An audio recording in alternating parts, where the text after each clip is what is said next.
Olá, alunos, sejam todos bem-vindos ao meu canal. No vídeo de hoje, eu vou mostrar para vocês como a gente pode determinar o zero de uma função quadrática. Então, o seguinte exemplo.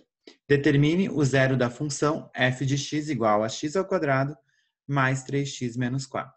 Observe que como a função, aqui ela tem um termo ao quadrado, esse x está ao quadrado, ela é uma função quadrática, ou seja, uma função do segundo grau. Também pode ser chamado dessa forma.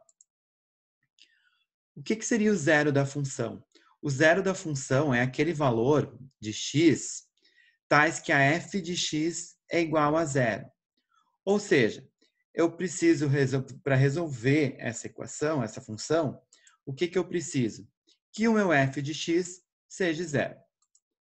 Então, substituindo a minha f de x, que é x ao quadrado mais 3x menos 4, ela precisa ser igual a zero. Observe, então, aqui que agora eu tenho uma equação do segundo grau. Para a gente resolver essa equação do segundo grau, nós vamos determinar primeiro os coeficientes. Os coeficientes vão ser a igual a 1, b igual a 3 e c igual a menos 4. Observem aqui que o a é o número que acompanha o x ao quadrado, o b é sempre o número que acompanha o x e o c é a variável independente. Por isso, então, a gente tem ali os valores do A, do B e do C. Calculando agora o valor do discriminante. O discriminante é delta igual a B ao quadrado menos 4AC. Substituindo os valores, o B é 3, então 3 ao quadrado, menos 4 vezes o A, que é 1, vezes o C, que é menos 4. 3 ao quadrado, 9, 4 vezes 1, 4, vezes 4, 16. Menos com menos, mais. Portanto, 9 mais 16, delta igual a 25. Tendo o valor de delta igual a 25, eu já sei que eu vou obter duas raízes e essas duas raízes elas vão ser distintas, né? Porque o delta é um número positivo, então eu vou ter duas raízes reais distintas.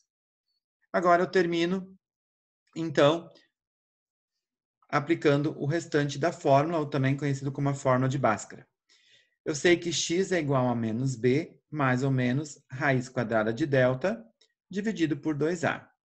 Substituindo os valores, então, menos b, então, menos 3, porque o b é 3, coloquei aqui entre parênteses para a gente não se confundir com sinais. Mais ou menos raiz quadrada de delta, que o delta a gente fez aqui no passo 2, que é 25, dividido por 2 vezes a, 2 vezes 1. Então, vai ficar menos 3 e raiz quadrada de 25, 5. 2 vezes 1, 2. Bom, agora, observem que aqui eu tenho o sinal tanto positivo como negativo. Então, eu vou determinar as minhas duas raízes. A primeira, eu vou usar aqui o menos 3 mais 5, vou usar o sinal positivo, dividido por 2. 5 menos 3, 2, dividido por 2, 1. E na segunda, eu vou usar o negativo 5. Então, menos 3 com menos 5, menos 8. Dividido por 2, menos 4. Portanto, os zeros da minha função f de x igual a x ao quadrado mais 3x menos 4 são esses valores aqui, 1 e menos 4. Agora, um outro exemplo. Determine os zeros reais da função abaixo. Observem que agora eu tenho apenas o desenho do gráfico de uma função. Como que eu vou descobrir aonde estão os zeros da função de posse apenas de um gráfico, né? Que é um gráfico de uma função quadrática, tá? Uma função do segundo grau, que é em forma de parábola. O zero da função é aquele valor de x onde a função é nula, né? Foi o que a gente viu no exemplo anterior. O f de x tem que ser zero. Então, isso acontece aonde? Onde o gráfico vai interceptar o eixo das abscissas.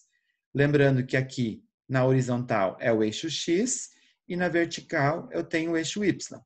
Então, o zero da função é aquele ponto onde o gráfico intercepta o eixo x. Observem que então eu tenho dois pontos que esse gráfico está interceptando. Aqui no 0 e no 4, né? Então, nesse caso, 0 e 4 são as raízes dessa função.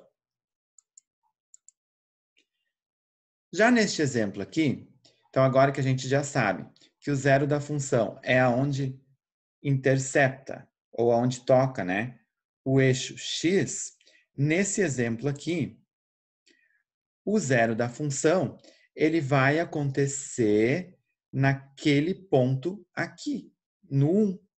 Então, a gente tem só um ponto onde o gráfico, a f de x é igual a zero, que no caso é o 1. Então, este seria o zero da função. E ainda o que pode acontecer também nos gráficos da função quadrática é um exemplo assim. Observem que neste gráfico aqui, a gente não tem nenhum, né? O gráfico ele vem aqui, ele vem descendo, chega aqui num ponto que é o mínimo dele, e aí ele começa a aumentar. E ele não intercepta em nenhum momento aqui com o eixo x. Quando o gráfico é desta forma, a gente não tem nenhuma solução real. A gente não tem zero da função real. Então, a gente está trabalhando aqui com os números reais. Então, quando o gráfico é desta forma aqui, que ele não tem contato, ele não intercepta o eixo x, então o gráfico, a função, ela não tem zero real. Num cálculo, isso aqui seria observado onde? Quando eu calculo o valor do discriminante e o valor do discriminante dá um número negativo, ou seja, o delta é um número menor do que zero. Delta menor do que zero não apresenta solução real. Então, o gráfico ficaria um gráfico desta forma aqui, parecido com esse aqui. Então, sobre zero da função quadrática, seria isso. Espero que tenham gostado. Qualquer dúvida podem deixar nos comentários. Agradeço a todos por assistirem esse vídeo. Abraços a todos.